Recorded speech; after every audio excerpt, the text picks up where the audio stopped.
नमस्कार विद्यार्थी मित्रांनो, आजच्या भागामध्ये मी तुमचं सर्वांचं सहर्ष स्वागत करते। आज आपल्याला 4 अंकी संख्येचा भागाकार कसा करायचा हे शिकायचं आहे। त्याआधी जर तुम्ही चॅनलला लाईक आणि सबस्क्राइब जर केलं नसेल तर लाईक करा, सबस्क्राइब करा। तर आता आपण उदाहरण सोडून घेऊ। तर आता आपल्याला या 4 अंकी संख्येचा भागाकार करायचा आहे।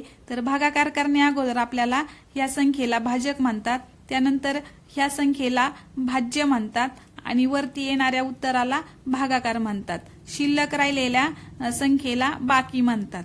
तर आता काय करायचंय आपल्याला, इथं 12 ने 3450 ला भाग द्यायचा आहे। तर आता भाग देताना काय करायचं, पहिल्या संख्येला आपण काय करतो, भाग देतो। पण जर पहिल्या संख्येला इथं भाग जर जात नसेल तर आपल्याला काय करावं लागतं, पुढची संख्या घ्यावी लागते आणि पुढची संख्या मिळून तयार होणाऱ्या संख्येला या भाजकाने भाग द्यायचा असतो। आता इथे पण असंच आहे की 3 ही संख्या आहे आणि 3 ला 12 ने भाग जात नाही, म्हणून आपल्याला काय करावं लागेल, इथं पुढची संख्या घ्यावी लागेल। म्हणजे दोन्ही संख्या मिळून किती झाली तर 34 झाली। आता 12च्या पाढ्यामध्ये 34 ही संख्या नाहीये, 12च्या पाढ्यामध्ये 34 संख्या नाहीये, त्यामुळे आपल्याला काय करावं लागेल, 34च्या जवळची लहान संख्या शोधावी लागेल। तर 12च्या पाढ्यामध्ये 12 त्रिक 36 हे 34 पेक्षा मोठे येतात 36, म्हणून आपल्याला इथं 36 घेता येणार नाही।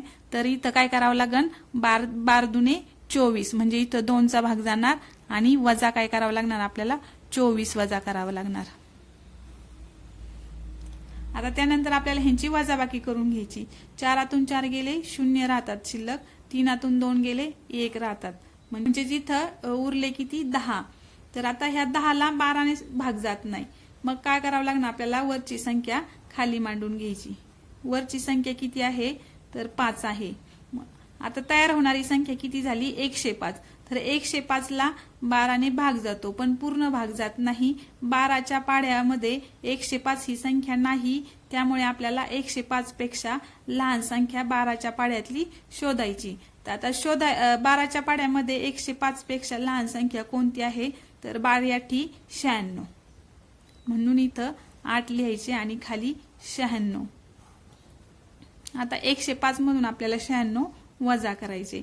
तर आता 5तून 6 जात नाही, म्हणून इथं 15 झाले, 15तून 6 गेले, शिल्लक राहिले 9। इथं आता इकडे हातचा घेतल्यामुळे इथं 9 शिल्लक राहिले, 9तून 9 गेले 0 आणि इथं 0। आता इथे 9 शिल्लक राहिले, तर 12 ने 9 ला भाग जात नाही, म्हणून आपल्याला आता वरची संख्या पुन्हा खाली घ्यायची। वरची संख्या आहे 0, तर 0 आपल्याला खाली घ्यायचा। तर 12च्या पाढ्यात 90 आहेत का तर नाहीये, 12च्या पाढ्यामध्ये 90 नाहीये। तर आपल्याला काय करायचं, 90 पेक्षा लहान संख्या शोधायची। 12च्या पाढ्यामध्ये 90 पेक्षा लहान संख्या कोणती आहे तर ती शोधायची। आता 12 8 96 आहे, म्हणजे 12 7 काय होणार 84। तर 84 ही संख्या आपल्याला घ्यावी लागणार, म्हणजे 90 पेक्षा 84 किती लहान आहेत आणि 12 8 96 घेतलं तर 90 पेक्षा 96 मोठे होणार, म्हणून आपल्याला ते चालणार नाही, म्हणून आता आपण 84 घेतले। आता 84 काय करायचे, वजा करायचे 90 मधून। 0 मधून 4 जात नाही, म्हणून इकडून हातचा घेतला। 10तून 4 गेले खाली 6 राहतात, इथं शिल्लक 8 राहतात, 8तून 8 गेले 0। आता बाकी किती शिल्लक राहिली, 6 शिल्लक। आता इथे बाकी 6 शिल्लक राहिली, म्हणजेच भाजकापेक्षा बाकी लहान आहे, भाजकापेक्षा बाकी लहान आहे, म्हणून आपल्याला इथं भागाकार थांबवायचा आहे। पण जर समजा आपल्याला जर इथं पॉइंट मध्ये जर उत्तर काढायचं असेल तर आपण इथं 0 देऊ, इथं 0 लिहून पुढे आपण काय करणार आहे, पॉइंट देणार आहे आणि इथे तयार होणाऱ्या संख्येला 12 ने भाग देणार आहे, म्हणजे पॉइंट मध्ये सुद्धा आपण भागाकार करू शकतो। तर इथे काय आहे, तर आपण घेऊया तिथं 0 घेऊया आणि इथं 0 मांडला की इथे लगेच काय करायचं, आपल्याला दशांश चिन्ह मांडायचं आहे आणि इथं 12 ने या संख्येला भाग द्यायचा। आता 12 पंचे किती तर 60। आता इथे 60 लिहून काय करायचं, त्यांची वजाबाकी करायची। तर आपला भागाकार किती आला किंवा बाकी किती आली, 0 आली, म्हणजेच या भागाकाराचं उत्तर किती आलं 287.5। आता दुसरं उदाहरण आहे 8696। आता 8696 ला 4 ने भाग द्यायचा आहे। आता प्रथम संख्या कोणती आहे तर 8 आहे, तर 4 ने 8 ला भाग जातो। इथं कितीचा भाग जातो 2चा, 4 1 4, 4 2 8। 8 हातून 8 गेले 0. आता वरून घेतले 6. तर आता वरून 6 घेतल्यानंतर 4 ने पुन्हा 6 ला भाग द्यायचा. तर 4 ने 6 ला कितीचा भाग जातो? 1 चा. 4 1 4. आता शिल्लक 6 तून 4 गेले 2 राहिले. वरून घेतले 9. आता इथं किती संख्या राहिली? 19 झाली. तर आता 29.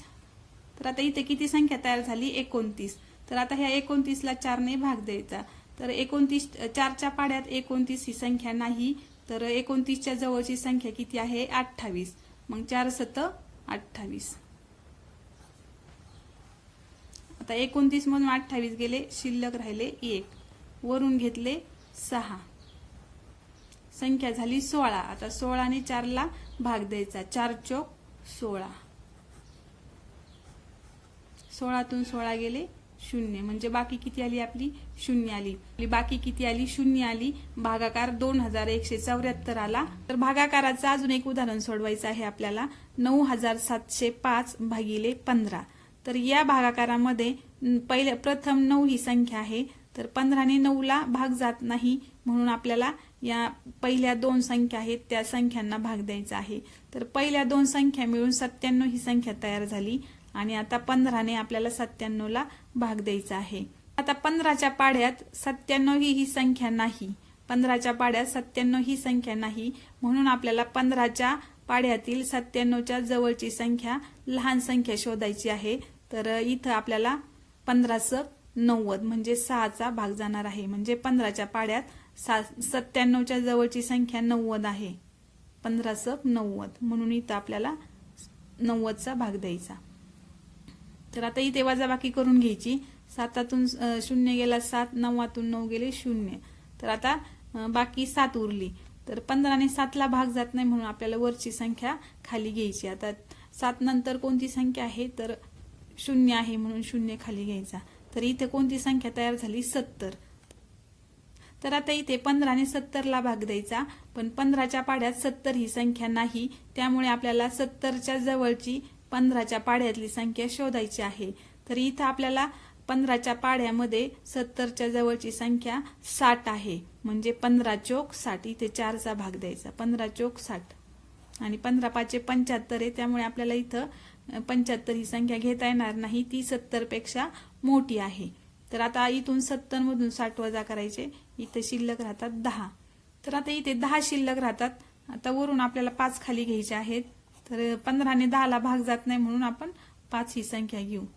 तर इथं 105 ही संख्या तयार झाली. तर 15च्या पाड्यामध्ये 105 आहेत, म्हणून इथं 105 ला 15 ने पूर्ण भाग जातो. तर इथं आपल्याला 7चा भाग द्यायचा आहे. 15 7 105. बाकी किती आली? 0 आली. तर अशा प्रकारे आपण हे 4 अंकी भागाकाराचं उदाहरण सोडवलं. तर बाकी 0 आली आणि भागाकार किती आला? 647. तर अशा पद्धतीने आज आपण 4 अंकी संख्येला 2 अंकी संख्येने कसा भाग द्यायचा हे शिकलो. जर तुम्हाला व्हिडिओ आवडला असेल तर कमेंट करून सांगा आणि व्हिडिओला लाईक व सबस्क्राईब करा. धन्यवाद.